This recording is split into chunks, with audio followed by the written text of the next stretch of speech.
Hello friends, అందరికీ నమస్తే అండి. Welcome to our channel. Andhra Pradesh రాష్ట్రంలో ఆగస్టు నెలలో అమలయ్యే పథకాల గురించి ఈ వీడియోలో నేను మీకు వివరంగా విత్ డేట్స్తో సహా అయితే క్లియర్గా ఇన్ఫర్మేషన్ అయితే అందిస్తాను. సో 3 పథకాలకు సంబంధించి రాష్ట్ర ప్రభుత్వం గుడ్ న్యూస్ అయితే చెప్పడం జరిగింది. సో ఒకటి వచ్చేసి మహిళలకు సంబంధించినటువంటి అంటే విద్యార్థులకు వారి యొక్క తల్లులకు సంబంధించినటువంటి తల్లికి వందనం పథకానికి సంబంధించి రెండో విడత అమౌంట్ అనేది ఆగస్టు నెలలో అయితే విడుదల చేయబోతున్నారు. 13,000 రూపాయలు అయితే వస్తాయి. అలానే నేతన్నలకు సంబంధించి రాష్ట్ర ప్రభుత్వం గుడ్ న్యూస్ అయితే చెప్పింది. ఎన్నికల మేనిఫెస్టోలో లేకపోయినప్పటికీ నేతన్నల సేవలో అనే పథకానికి సంబంధించి 25,000 రూపాయలను నేతన్నలకు అయితే ఇవ్వబోతున్నారు. అలానే కొత్త పెన్షన్లకు సంబంధించి కూడా గుడ్ న్యూస్ అయితే చెప్పింది. కొత్త పెన్షన్లను కూడా ఇవ్వబోతున్నారు. సో వాటి గురించి కూడా చెప్తాను. సో వీడియోలో పూర్తిగా ఆగస్ట్ నెలలో అమలయ్యేటువంటి పథకాలు, అమలు చేయబోతున్నటువంటి పథకాలు, వీటి రెండింటి గురించి వివరంగా అయితే ఇన్ఫర్మేషన్ అనేది అందిస్తాను. సో వీడియోని పూర్తిగా చూడండి ఫ్రెండ్స్. ఇన్ఫర్మేషన్ కనుక నచ్చితే తప్పకుండా లైక్ చేయండి.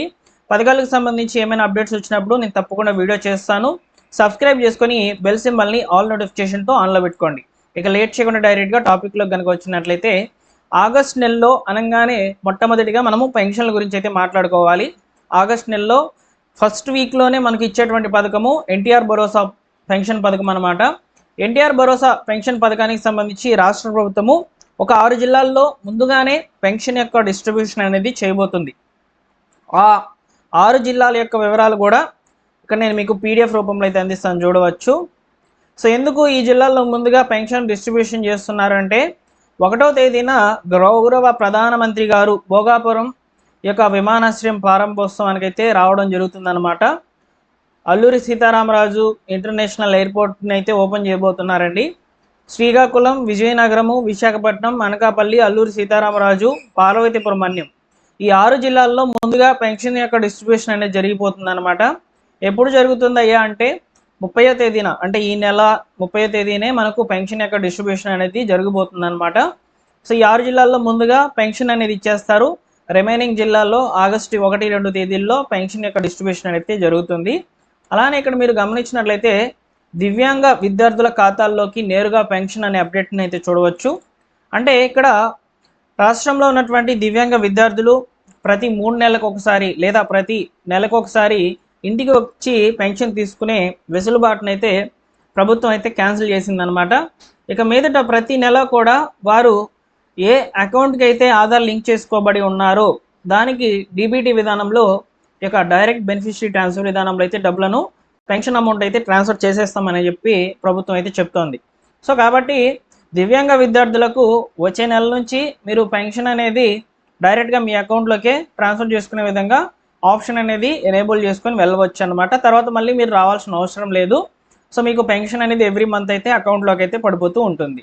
సో ఈ యొక్క వెసులుబాటును ఆగస్టు నెల నుంచి అయితే ప్రభుత్వం ప్రారంభించనుంది. ఆప్షన్ అనేది ఎనేబుల్ చేస్తారు. మీరు వచ్చి ప్రాపర్గా బ్యాంక్ అకౌంట్ డీటెయిల్స్ అన్నీ కూడా ఇచ్చేసినట్లయితే సో మీకు అమౌంట్ అనేది పడిపోతుందండి. ఓకేనా? సో ఈ విధంగా ఎన్టీఆర్ భరోసా పెన్షన్లకు సంబంధించి సో ఒకరోజు ముందుగానే మనకు అంటే ఈ నెలాఖరులో వచ్చేసి 6 జిల్లాల్లో పెన్షన్ యొక్క డిస్ట్రిబ్యూషన్ జరుగుతుంది. రిమైనింగ్ జిల్లాల వాళ్ళకి ఆగస్టు 1, 2 తేదీల్లో ఎలాంటి సెలవు దినాలు లేవు కాబట్టి ఆ 2 రోజుల్లో పెన్షన్ అనేది పంపిణీ అయితే చేస్తారు. దివ్యాంగ విద్యార్థులకు మాత్రము నేరుగా అకౌంట్లోకి డబ్బులను ట్రాన్స్ఫర్ చేస్తారు. ఓకేనా? సో ఇవి వచ్చేసి పెన్షన్లకు సంబంధించినటువంటి అప్డేట్స్.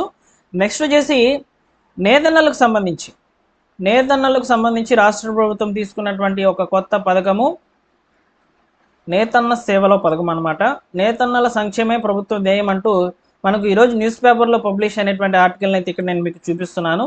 ఆగస్టు 7 నుంచి నేతన్న సేవలో పథకానికి ప్రభుత్వం శ్రీకారం చుట్టబోతుంది.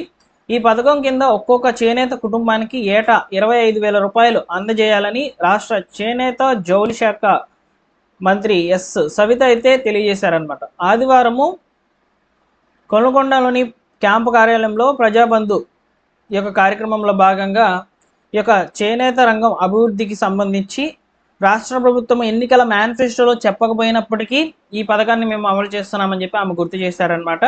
సో కాబట్టి నేతన్న ఏదైతే నేస్తున్నటువంటి వాళ్ళు ఉంటారో కార్మికులు, సో వారికి సంబంధించి అయితే ఇక్కడ 25,000 రూపాయలు అందించేటువంటి పథకం అయితే అందుబాటులోకి అయితే రాబోతుంది. సో దీనికి సంబంధించి ఎలిజిబుల్ లిస్టులు అనేటివి వస్తాయండి. ఆగస్ట్ 1 వీక్లో అయితే వస్తాయన్నమాట. ఆ లిస్టులో మీ పేరు ఉంటే మీ అకౌంట్లోకి అయితే 25,000 రూపాయలు అయితే ప్రభుత్వం జమ చేయనుంది అని ఇక్కడ మనకు క్లియర్గా తెలుస్తుంది అనమాట. ఇది ఆగస్టు 7వ తేదీన అమలయ్యేటువంటి పథకం. ఇక రేషన్ పంపిణీ గురించి మీకు అందరికీ కూడా తెలిసిందే. రేషన్ పంపిణీ అయితే డిస్ట్రిబ్యూషన్ అయితే చేసేస్తున్నారు. సో ఎవ్రీ మంత్ కూడా కార్డులో ఉన్నటువంటి ఒక్కొక్కరికి వచ్చేసి 5 కేజీల రూపాయల చొప్పున మనకు పెన్షన్ అనేది ఈ యొక్క రేషన్ అనేది పంపిణీ అయితే చేస్తారనమాట. రేషన్ బియ్యం అయితే ఇస్తారు, చక్కెర ప్యాకెట్ ఇస్తారు, అవన్నీ తీసేసుకోండి. నెక్స్ట్ వచ్చేసి తల్లికి వందనం పథకం అండి.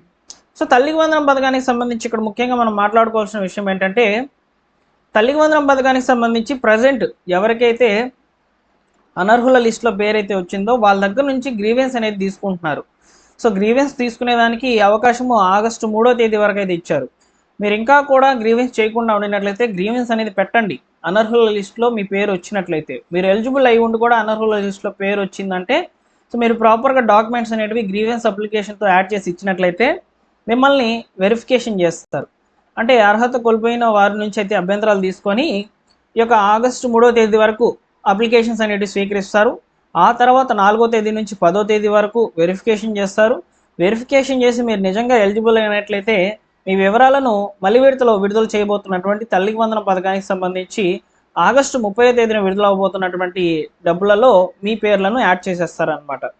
సో ఆగస్టు 30వ తేదీన 1వ తరగతి మరియు ఇంటర్మీడియట్ ఫస్ట్ ఇయర్ చదువుతున్నటువంటి విద్యార్థులకు సంబంధించి అయితే డబ్బులను ప్రభుత్వం అయితే విడుదల చేయబోతుంది. అలాంటి విద్యార్థులు ఎవరైతే ఉన్నారో సో వారికి సంబంధించి కూడా అప్డేట్ అనేది ఆగస్టు నెలలో వస్తుంది. అలానే ఇక్కడ ఫిర్యాదులు చేసుకునే దానికి సంబంధించి ఏ విధంగా చేయాలి అనే దాని మీద నేను ఆల్రెడీ వీడియో అయితే మన ఛానల్లో పోస్ట్ చేసి పెట్టాను. సో మీరు చూడాలనుకుంటే వీడియోని చూడవచ్చు. సో నేను డిస్క్రిప్షన్లో కూడా ట్యాగ్ చేస్తాను, ఓకేనా. సో ఇలాంటి వాళ్ళు ఎవరైతే ఉన్నారో తల్లికి వందనం పథకానికి సంబంధించి ఇనెలిజిబుల్ లిస్టులో పడినటువంటి వాళ్ళు తప్పనిసరిగా ఈ అవకాశాన్ని యూజ్ చేసుకోండి. సో ఇవి వచ్చేసి తల్లికి వందనం పథకానికి సంబంధించినటువంటి అప్డేట్. నెక్స్ట్ చూసుకున్నట్లయితే ఇళ్లకు సంబంధించండి. ప్రధానమంత్రి ఆవాస్ యోజన గ్రామీణ్కి సంబంధించి ఎవరైతే దరఖాస్తులు పెట్టుకొని లిస్ట్ కోసం వెయిట్ చేస్తున్నారో వాళ్ళకి సంబంధించి అయితే సో మనకు ఆగస్టు నెలలో మొదటి ఫేజ్ కింద ఒక 70,000 ఇండ్లను ప్రభుత్వం అయితే శాంక్షన్ చేయబోతుంది. జిల్లాల వారీగా లిస్టు కూడా విడుదల చేసిందండి. అయితే ఆ లిస్ట్ అనేది ఇంకా అప్డేట్ చేయలేదన్నమాట వెబ్సైట్లలో.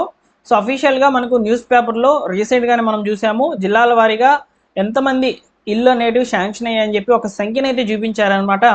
సో మనకు ఆగస్టు నెలలో లబ్ధిదారుల యొక్క లిస్ట్ అనేది ప్రధానమంత్రి ఆవాస్ యోజన గ్రామీణ్ అనే వెబ్సైట్లో అయితే మనకు ఏదైతే చూపిస్తున్నానో డిస్ప్లే మీద ఈ వెబ్సైట్లో అందుబాటులోకి అయితే వస్తుంది. అప్పుడు మీరు లిస్ట్లో పేరు ఉందా లేదా చూసుకోవచ్చు, హౌస్ శాంక్షన్ అయిందా లేదా, హౌస్ కంప్లీట్ అయిందా లేదా ఇలా చూసుకోవచ్చు అనమాట. సో మీ వివరాలన్నీ కూడా అందుబాటులోకి అయితే వస్తాయండి, ఓకేనా. సో ఇల్లు లేనటువంటి వాళ్ళకి కూడా గుడ్ న్యూస్ అనేది ప్రభుత్వం అయితే చెప్పనుంది. ఇక్కడ వరకు క్లియర్. ఈ పథకాలు ఈ కార్యక్రమాలు అయితే ఏపీలో ఆగస్టు నెలలో అయితే జరుగుతాయి. ఇకపోతే ఆగస్టు నెలలో ముఖ్యంగా కొత్త పెన్షన్లు అప్లికేషన్స్ జరుగుతాయా అంటే మ్యాక్సిమం 90% ఛాన్స్ అయితే ఉందండి. సో కొత్త వితంతువుల పెన్షన్లకు సంబంధించి అంటే ఇక్కడ భర్త చనిపోయినటువంటి స్త్రీలు ఎవరైతే ఉంటారో వాళ్ళకి సంబంధించి ప్రభుత్వం డేటాలో ఆల్రెడీ 2,20,000 మంది అయితే ఉన్నారు కదా. సో వారి నుంచి దరఖాస్తుల యొక్క ప్రక్రియను ప్రభుత్వం అయితే ప్రారంభించనున్నట్లు సమాచారం. సో ఒకవేళ నిజంగానే ఈ యొక్క వితంతువుల కేటగిరీకి సంబంధించి అప్లికేషన్స్ కనుక తీసినట్లయితే నేను తప్పకుండా వీడియో చేస్తానండి. సో మిస్ అవ్వకూడదు అనుకుంటే మన ఛానల్ సబ్స్క్రైబ్ చేసుకొని బెల్ సింబల్ని ఆల్ నోటిఫికేషన్తో ఆన్లో పెట్టుకోండి, ఓకేనా ఫ్రెండ్స్. సో ఈ విధంగా ఆగస్టు నెలలో ఆంధ్రప్రదేశ్ రాష్ట్ర ప్రభుత్వము అమలు చేయబోతున్నటువంటి ప్రతి పథకానికి సంబంధించినటువంటి వివరాలను నేను మీకు వివరంగా అయితే ఈ వీడియోలో తెలియజేశాను. డిస్క్రిప్షన్లో మీరు తల్లికి వందనం పథకానికి సంబంధించి అప్లికేషన్ ఎలా చేయాలి అనే దాని మీద, అంటే గ్రీవెన్స్ అప్లికేషన్ ఎలా చేయాలి అనే దాని మీద వీడియో అయితే చేశాను. సో దాన్ని ట్యాగ్ చేస్తాను, చూడండి. అలానే టెలిగ్రామ్ ఛానల్ యొక్క లింక్ అనేది అందుబాటులో ఉంచాను, టెలిగ్రామ్ ఛానల్లో కూడా జాయిన్ అవ్వండి. మరొక ఇంపార్టెంట్ వీడియోతో మీ ముందుకైతే వస్తాను. సబ్స్క్రైబ్ చేసుకోండి, బెల్ సింబల్ని ఆల్ నోటిఫికేషన్తో ఆన్లో పెట్టుకోండి. ఈ వీడియోని నచ్చితే లైక్ చేసి షేర్ చేయండి. నాకు కొంచెం ఎంకరేజ్మెంట్ అండ్ సపోర్ట్ని అయితే తెలియచేయండి, ఓకేనా. Thank you for watching.